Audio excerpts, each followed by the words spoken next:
Bienvenue sur Work in Process, le podcast dédié aux entrepreneurs qui veulent bosser moins mais mieux en ayant une croissance pérenne. Alors, si vous voulez allier croissance et sérénité, performance et flexibilité, abonnez-vous. Ce podcast va devenir votre outil préféré. Je suis Marine Aubaré, business designer. Ma passion ? Décortiquer vos problèmes et vous proposer des solutions innovantes et performantes. Bienvenue dans l'aventure. Bonjour à tous et bienvenue dans un nouvel épisode. La semaine dernière, on a vu comment identifier les tâches peu rentables dans votre business. Cette semaine, on va se concentrer sur les tâches rentables et on va voir comment est-ce qu'on peut les optimiser davantage. Est-ce qu'il y a beaucoup de tâches répétitives dans votre quotidien ? Est-ce que vous aimeriez vous lever un matin, que ces tâches se fassent toutes seules pendant que vous profitez de votre podcast préféré? Oui ? Alors, c'est le meilleur moment de vous mettre à l'automatisation, c'est-à-dire confier des tâches redondantes à un système informatique. Le but de l'automatisation, c'est d'améliorer votre productivité, de mieux maîtriser là où vous investissez vos ressources et de booster la croissance de votre business en justement réorientant les ressources sur des tâches qui vont être plus stratégiques pour votre business. Alors je vous propose qu'on rentre directement dans le vif du sujet et je vais vous donner ma méthode qui va vous donner les 4 étapes à suivre pour automatiser une tâche. C'est parti. La première étape, c'est comme d'habitude de se poser les bonnes questions avant de démarrer. En fait, il y aura 4 questions qui sont vraiment incontournables. La première, c'est qui est responsable de la tâche ? Déjà, est-ce que cette tâche est attribuée à quelqu'un ? Est-ce que c'est vous ? Est-ce que c'est un collaborateur, un employé ? Est-ce que c'est un prestataire ? Ou est-ce que c'est une tâche volante, c'est-à-dire qui est attribuée à personne ? La deuxième question à se poser, c'est à quelle fréquence cette tâche revient dans votre business ? Est-ce qu'elle revient toutes les semaines, tous les mois, tous les trimestres, tous les jours ? Troisième question, c'est quel va être le déclencheur de cette tâche ? Il y a 3 éléments dans une automatisation, un déclencheur, l'outil qui sert à automatiser et le résultat. Pour le déclencheur, ça correspond tout simplement à quand il se passe ceci. Exemple, quand quelqu'un va remplir un formulaire. Et la 4e question, c'est forcément quelle action vous souhaitez automatiser. Par exemple, moi, quand quelqu'un remplit un formulaire, je veux pouvoir recevoir une notification sur mon Slack, être alerté. Donc ça, c'était la première étape, se poser les bonnes questions. La deuxième étape, c'est on va définir un cadre pour sécuriser le système. La sécurité, quand on automatise des tâches, c'est très important parce que en fait, vous faites transiter des données d'un endroit A à un endroit B. Et donc, comme elles transitent sur le web, qui est un univers très vaste, il faut sécuriser tout ça.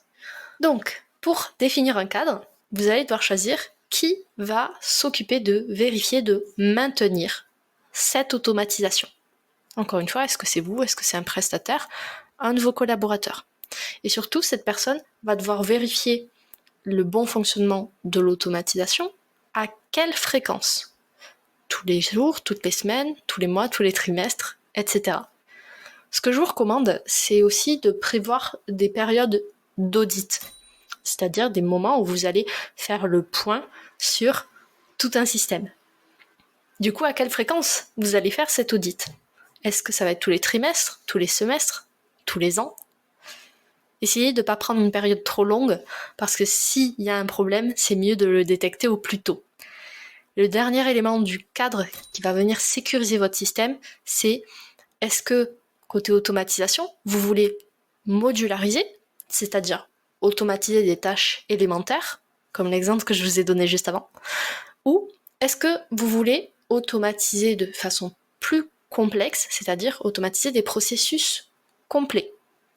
Le premier, la modularisation, ça laisse plus de marge de manœuvre sur la façon dont les tâches vont s'enchaîner.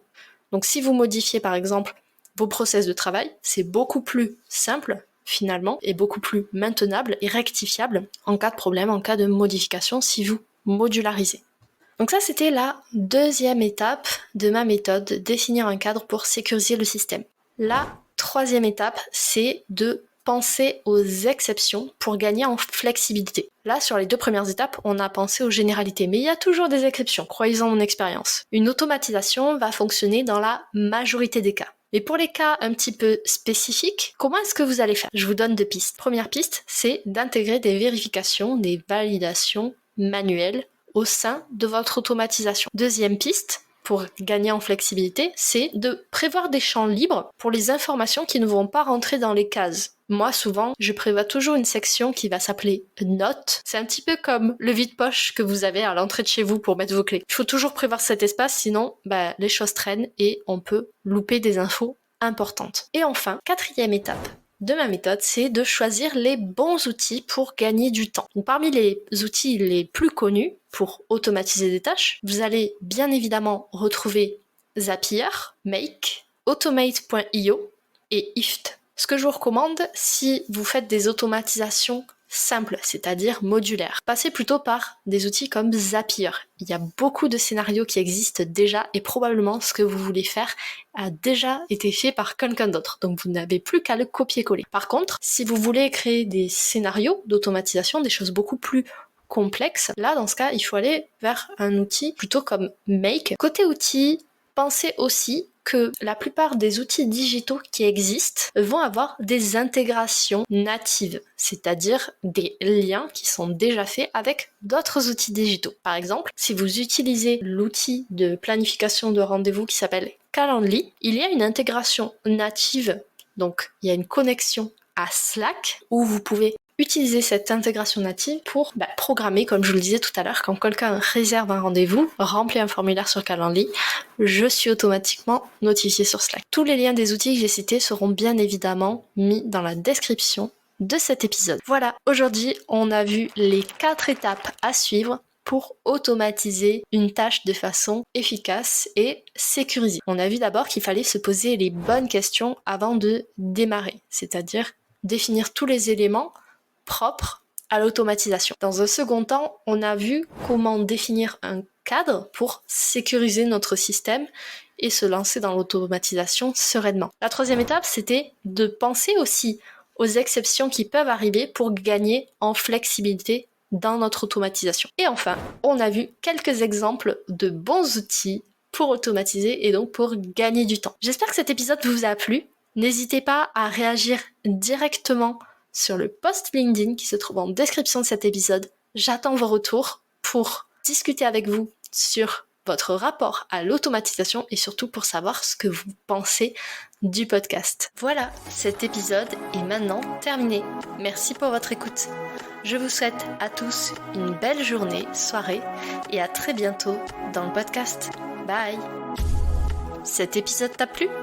Tu peux le partager en me taguant ou lui laisser 5 étoiles sur Apple Podcast. Encore merci pour ton écoute, à très vite.